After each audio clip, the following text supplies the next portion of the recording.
गौरी पुत्र गणेश भगवान की जय। जय श्री कृष्ण, राधे राधे। नंदलाल की मोहिनी सूरत दिल में बसा रखे हैं, अपने जीवन को उन्हीं की भक्ति में लगा रखे हैं। एक बार बांसुरी की मधुर तान सुना दे कान्हा, एक छोटी सी आस लगा कर रखे हैं, एक छोटी सी आस लगा रखे हैं।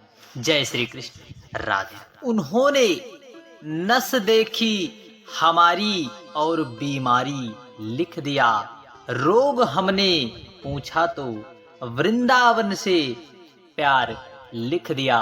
कर्जदार रहेंगे उम्र भर उस वैद्य के, जिसने दवा में श्री राधे कृष्ण का नाम लिख दिया है।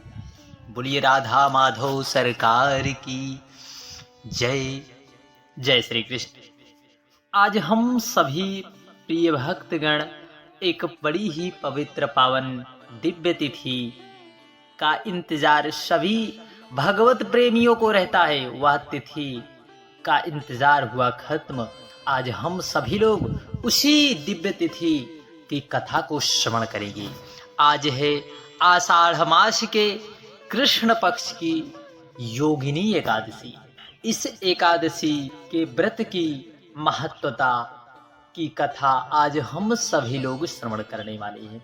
आपको बता दें, अभी आप कथा में श्रवण करेंगे कि 88,000 ब्राह्मणों को यदि भोजन कराने से जो पुण्य हमें फल प्राप्त होता है, वह केवल एक योगिनी एकादशी के व्रत कथा को सुनने मात्र से और व्रत करने मात्र से ही हमें वह फल बड़े ही सहज और सरल भाव से प्राप्त हो जाता है।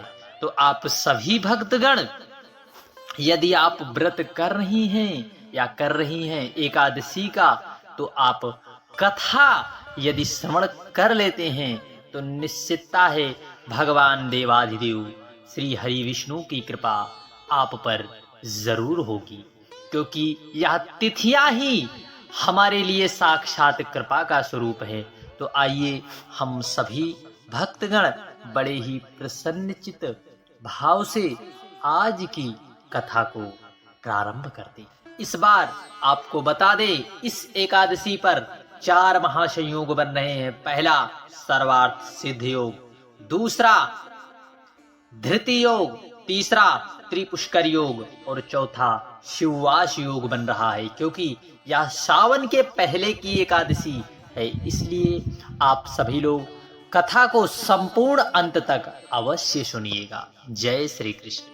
ओम नमो भगवते वासुदेवाय। युधिष्ठिर ने पूछा, वासुदेव, आषाढ़ के कृष्ण पक्ष में जो एकादशी होती है उसका क्या नाम है? कृपया कर माधव हमें उसका वर्णन सुनाइए। तब भगवान श्री कृष्ण बोले, नृपश्रेष्ठ, आषाढ़ मास के कृष्ण पक्ष की एकादशी का नाम योगिनी एकादशी है। यह बड़े बड़े पापों का नाश करने वाली है। संसार सागर में डूबे हुए प्राणियों के लिए यह सनातन नौका के समान है। तीनों लोकों में यह सारभूत व्रत है। आज हम आपको एक बड़ी ही पवित्र कथा श्रवण कराते हैं। अलकापुरी में राजाधिराज कुबेर रहते थे। वे सदा भगवान शिव की भक्ति में तत्पर रहते थे। भगवान देवाधिदेव महादेव की आराधना में वे अपना समय व्यतीत करते। उनके हेमा माली नाम का एक यक्ष सेवक था, जो पूजा के लिए, भगवान शिव की आराधना के लिए नित्य पुष्प लाया करता था और बड़े ही प्रसन्नचित भाव से अपने कर्म पर विशेष ध्यान दिया करता था और पुष्प को बड़े ही प्रसन्नचित भाव से तोड़ता और अपने महाराजा राजाधिराज कुबेर को लाकर देता और वह भगवान शिव की आराधना किया करते थे। कहते हैं, यदि भक्त भगवान शिव के प्रति यदि एक क्षण भी निमित्त रहता है। कोई सा भी कार्य यदि भगवान शिव के निमित्त एक क्षण मात्र भी यदि किसी भगवान शिव की आराधना में लगा देता है तो भक्त का कल्याण निश्चित है हो जाता है। तो आज की यह कथा भी है। हेमा पुष्पलाया करता था। हेमा माली की एक पत्नी थी जो बड़ी ही सुंदर थी। वह अति सुंदर थी। उसका नाम विशालाक्षी था। वह यक्ष कामपाश में आबद्ध होकर सदा अपनी पत्नी में आसक्त रहता था। वह उसकी पत्नी की सुंदरता के कारण वह अपनी पत्नी में सदा रमा रहता था। काम वासनाओं में सदा निर्लिप्त रहता था। एक दिन की बात है, हेमा माली मानसरोवर से पुष्प लाकर अपने घर में ठहर गया और पत्नी के प्रेम का रसास्वादन करने लगा, अर्थात काम वासना में डूबने लगा। अतः कुबेर के भवन में ना जा सका, क्योंकि वासना से यदि व्यक्ति युक्त हो गया तो उसे उपासना और किसी के उपासना से कोई तात्पर्य नहीं रहता, क्योंकि वासना ऐसी जो हमारे समस्त पुण्यों को नष्ट करती है, ना हमें भगवत आराधना ही करने देती। इधर कुबेर मंदिर में जाकर बैठकर भगवान शिव का पूजन करने लगा। उन्होंने दोपहर तक उसके आने की प्रतीक्षा की, परंतु वह काम वासना में व्यस्त वह दोपहर भी नहीं आया। जब पूजा का समय व्यतीत हो गया तो यक्षराज ने कुपित होकर सेवकों से पूछा, यक्षों, दुरात्मा हेमा माली क्यों नहीं आ रहा? इस बात का पता लगाया जाए। यक्षों ने कहा, राजन, वह तो पत्नी की कामना में आसक्त हो अपनी इच्छा के अनुसार घर में ही रमण कर रहा है। उसकी बात सुनकर यक्षराज कुबेर क्रोध में भर आए और तुरंत ही हेमा माली को बुलवाया गया। देर हुई जानकर हेमा माली के नेत्र भय से व्याकुल हो रहे थे। वह आकर कुबेर के सामने खड़ा हो गया। उसे देखकर कुबेर की आंखें लाल पीली हो गई। वे बोले, ओ पापी, ओ दुष्ट, ओ दुराचारी, तूने भगवान की अवहेलना की है, अतः कोढ़ से युक्त अपनी उस प्रियतमा से वियुक्त होकर इस स्थान से भ्रष्ट होकर अन्यत्र चला जा। कुबेर के ऐसा कहने पर वह उस स्थान से नीचे गिर गया। भक्तगणों, उसके हृदय में महान दुख हो रहा था। कोढ़ों से उसका सारा शरीर पीड़ित। परंतु कहते हैं, जो भगवान के प्रति यदि भक्त थोड़ा सा भी लेश मात्र भी क्षण मात्र भी यदि भगवान शिव की आराधना में, भगवान शिव के पूजा में यदि सम्मिलित होने का भी यदि परम सौभाग्य प्राप्त होता है व्यक्ति को, तो निश्चितता है भगवान देवाधिदेव महादेव उसका हाथ पकड़ ही लेते हैं। कथा आप श्रवण करिए। परंतु भगवान शिव के पूजा के प्रभाव से उसकी स्मरण शक्ति लुप्त नहीं हुई। देखिए, भगवान की आराधना में लग जाने से कितना बड़ा पुण्य हमें मिलता है। उसकी स्मरण शक्ति लुप्त नहीं हुई। पातक से दबे होने पर भी वह अपने पूर्व कर्मों को याद रखता था। तदंतर इधर उधर घूमता हुआ पर्वतों में श्रेष्ठ मेरुगिरी की शिखर पर वह पहुंच गया। वहां उसे तपस्या के पुंज अर्थात मुनिवर मार्कंडेय जी का दर्शन हुआ।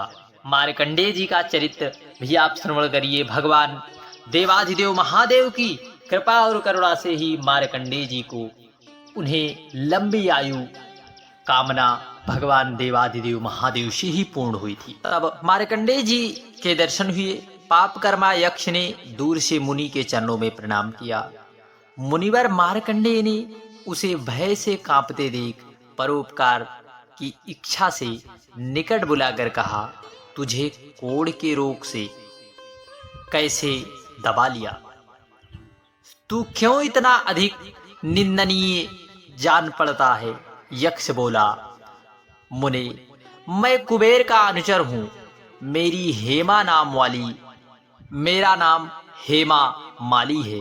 मैं प्रतिदिन मानसरोवर से पुष्प लाकर भगवान शिव के पूजा के समय कुबेर को दिया करता था।